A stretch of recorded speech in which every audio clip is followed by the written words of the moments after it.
What is a good Samaritan? We are all likely to be familiar with the phrase, a good Samaritan. A good Samaritan is someone who shows kindness to someone from whom they can expect no reward. We all may not be familiar with the origin of this phrase. In the Gospel of Luke, chapter 10, verse 38, we read that a teacher of the law asked Jesus what he must do to receive eternal life. Jesus asked him what he thinks.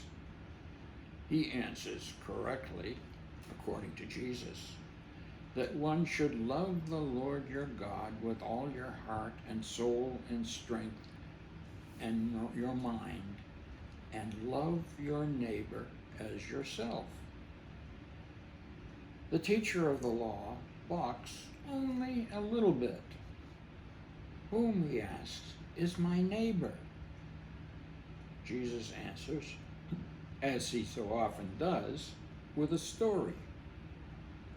A fellow Israelite was going down from Jerusalem to Jericho and is robbed, beaten, and left for dead.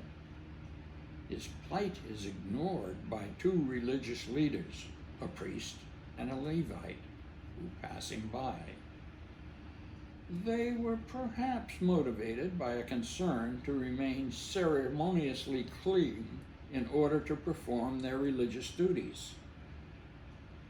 A Samaritan sees his condition, binds his wounds, and provides for his care in a local inn. When Jesus asks which man was his neighbor, the teacher of the law is forced to answer, the one who had mercy upon him.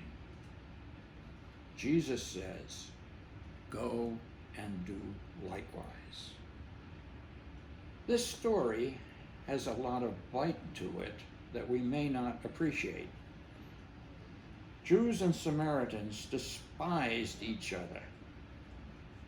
Samaritans were partially descended from Jews who had been left behind when Israel was carried off into captivity.